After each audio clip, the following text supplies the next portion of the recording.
Well, this is unexpected. Not really. I had a feeling something unexpected might happen. Something like this? Well, not exactly. Something unexpected though. I really was thinking something would happen. I am a thinker. A what? A thinker. You know. I think about stuff. You think about stuff. That's right. Well, anyway, nice to meet you. I am a Quant. You are joking. And you sound like a duck. No, I really am a Quant. Can you not tell from this wearable computer?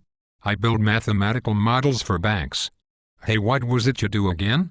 I am a thinker. You are a what? Stop screwing with me. I am a thinker. I think about things that other people don't think about. Well, great. Mind if I join in? You cannot. You can only perform calculations, not think. You are responsible for making epistemological mistakes and in doing so, bringing down the financial system. And you have an unfortunate predilection for the bell curve. I assume you are referring to the normal distribution, and not the controversial novel by Harvard psychologist Richard J. Herrnstein dealing with class and intelligence in America. Yes. The normal distribution does not model finance because very unexpected things happen that are way off the scale. The normal distribution does not do a good job of capturing this extreme behavior. Do you think that someone might have noticed this before? There are hundreds of statistical distributions to choose from, and there are well-established areas of research devoted to fat-tailed distributions, robust statistics, non-parametric statistics, and so forth. And I would have thought that someone interested in extreme values of things might have stumbled across extreme value theory given that the field has been around for a very long time. I have found nothing useful in all the history of statistics that is not tainted by the normal distribution, that great intellectual fraud. The quants like you used a normal distribution.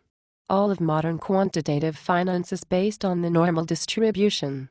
There might be some kind of mathematics that works, but I don't think it is within the reach of the confirmators. Not within reach? I am a little confused by your equating risk management with the distribution of a single variable, but let's proceed because these confirmators sound really sinister. Where are they and who took away their internet access? I don't think you are taking me seriously. That is entirely possible. The confirmators are in Stockholm, but you should be more concerned about the flood of epistemologically challenged idiots savants schooled by Paul Samuelson and let loose on society at large. A generation of blind calculators encouraged by the bell curve-loving Nobel Prize Committee. Everything goes back to the Gaussian. You cannot trust anything. Not even regression. Actually, regression owes more to Gauss the man, not Gauss the distribution, but I can see why one might get confused. Gauss was a boring, stern old German. He is not someone I would want to spend time with lounging on a terrace, drinking pasties, and holding a conversation without a subject. Gauss was a young German some time before he became a stern old German. I recall that by the age of 24 he became a superstar by predicting the position of a new planet in the night sky 1 year after it had disappeared from view. Gauss' calculation was spot on and all the other experts were not. Perhaps he could teach you how to make a precise prediction. Maybe he used power laws or fractals or something. He used regression. He invented regression. Regression is boring. Oh, I don't know. People thought going to the moon was pretty exciting and the navigation computers used the same least squares principle as Gauss. The same is true of your weather forecast, the GPS in your car and the guidance system on a Tomahawk missile. Shall I continue? Well, the laws of physics are one thing, but you can't model people. Gaussian economists think you can model people by assuming they will optimize their lives, but they are not predictable. Conventional economic theory predicts that in the existence of a huge arbitrage, say between the dealer market for credit derivatives and the institutional investors relying on rating agencies, bankers will rush in and make lots of money. But that is not the same as a mathematical optimization. It was precisely a mathematical optimization. That is how the Go portfolios were chosen. Dealers too lazy to do the math outsourced it to a company named Code Farm. Well, I still think the normal distribution is very dangerous in finance. People use value at risk, but the actual losses were so many standard deviations away that the normal distribution cannot possibly be right. Value at risk is one number from the loss distribution reported to management for reasons they are best placed to explain. It has nothing to do with the normal distribution. Yes, it does. No, it does not, unless you are given to thinking your losses are normally distributed to begin with. Might I say, though, that you have done a wonderful job of conflating the two concepts. Quant's model losses with the normal distribution. They are yet to break free from the tyranny of the normal distribution. Do you think that sometimes they model the trades on the books instead? No. Nobody would think of that. Quants have no common sense and are mostly autistic. Science is autistic. It is an autistic enterprise. Yeah, did you see that? I am in the middle of insulting two populations of people I have barely met. Are you trying to distract me when I am on a roll? No, I swear I just saw a plane crash. Do you think those aeronautical quants modeled the height of the plane as a normal distribution? I think the standard deviation of a plane is 1,000 feet, so perhaps we just witnessed a 40 standard deviation event. Tell me, does that explain the plane crash, or do you think the detailed mechanics of the situation might have something to do with it? You have no respect for the great Benoit Mandelbrot.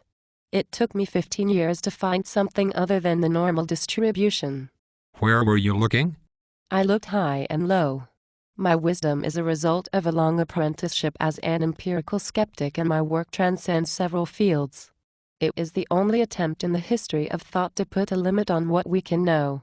I have created a roadmap for how to avoid downside by not venturing in. Not venturing in? Do you think some people might have underestimated this possibility due to their predilection for actionable intelligence? Perhaps. But I am also witty, and I can generate philosophical aphorisms like a popcorn machine. You should consider. Consider? Yes. You should consider more often. It helps if you imitate Rodin's thinker, like I do on my homepage. Would it be okay if we consider something in particular? Very well. Did you know that we tend to think that it is because of universities that society can function, but that is not true.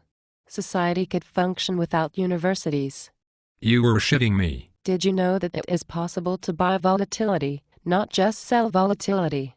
Malcolm Gladwell, an expert on the counterintuitive, has confirmed that this is indeed counterintuitive. That is a cosmic duality? It's almost like there are two sides to every derivative trade. Did you know that competitive swimmers' physiques are partly the result of training, and not just innate? Everybody thinks these people are born with swimmers' bodies, but that just isn't entirely true. Please don't stop. Did you know that curved things can appear straight when you are up close? Wait. Yes, it is true. Let me get my head around this. Are you saying that we could be standing on a huge sphere and it would seem flat? You are going to find out exactly where you are standing before long. But not in this particular installment. Terrific. What shall we talk about next time? Next time, I am going to teach you all about the difference between risk and a kind of uncertainty named after economist Frank Knight. I can assure you it is a primary idea, and not the mere rehashing of Frank Knight's work. I would not miss that for the world.